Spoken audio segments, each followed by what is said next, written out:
Hi, LCMSD families. This is your Superintendent, Brett Geithman. I just wanted to, reach out and provide you with a quick update on technology.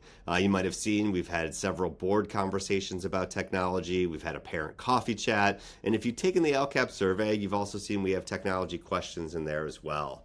This is something we've been working on for, at least this full school year, kind of tracing back to last school year. But the idea here is our goal is to find the right balance.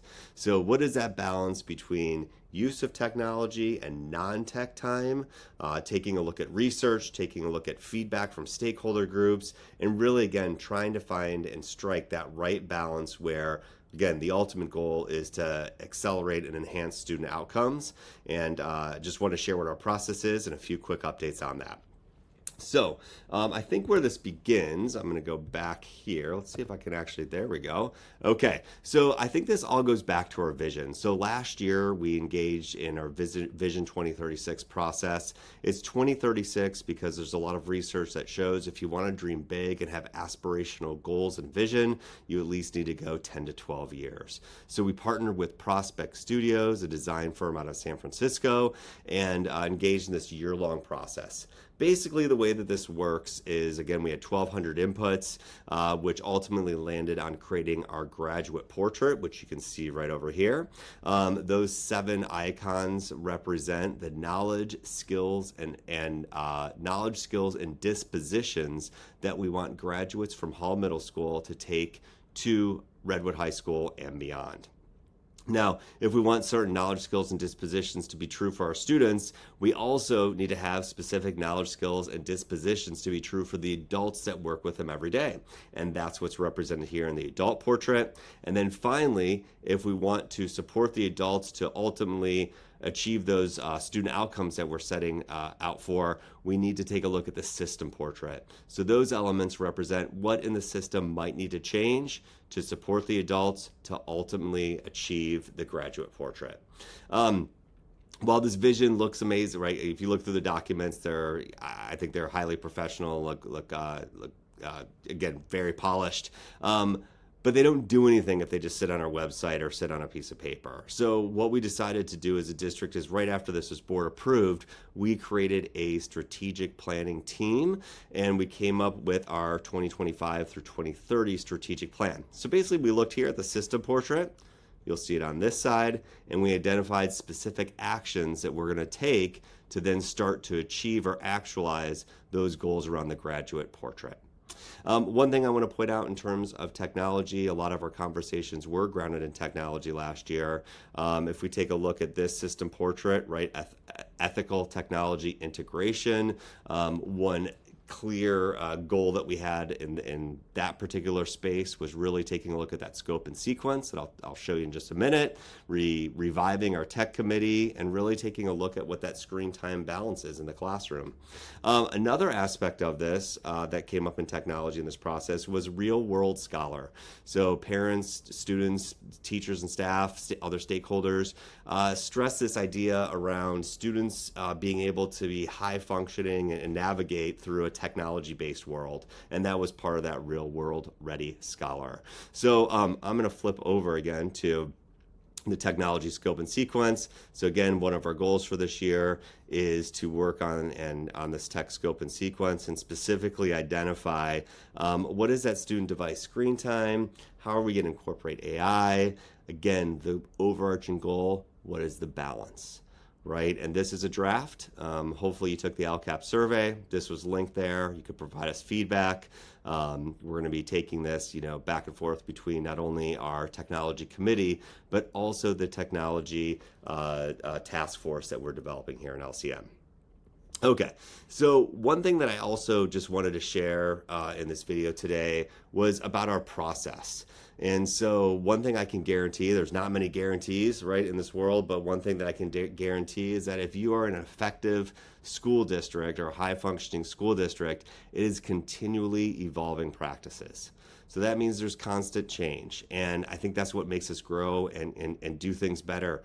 And so one of the things that I wanted to share was a framework that we go about change. We actually, look at this, I'm going to pull this up. Okay, perfect. So one thing that we're doing next week is presenting at the National Superintendent's Conference. We wrote a proposal which was accepted, and the idea was around the framework that we use to address problems of practice. The example in here was around school safety, and I want to walk you through that because we're taking a very similar approach when it comes to technology and other things within the district. So I'm going to scroll down just a little bit. So the first thing that we do is we identify signals. When it came to school safety, the signal was really around that LCAP survey. We had 25% of parents that were concerned about school safety. So we wanted to learn more about that. So we held coffee chats, and at that first coffee chat, we decided this is something we want to form a task force around. So then we formed the school safety task force. It had parents, law enforcement, community members, teachers, staff, etc., to really have this more focused, in-depth analysis of that particular problem of practice. This is when we reached out to Hanover, created that partnership so that not only we could design some specific studies around LCM, but also look at broader research around best practices when it comes to school safety. So we had perception studies, we had best practice studies, and then we also had our insurance provider do site walks and analysis of our current practices here in LCM.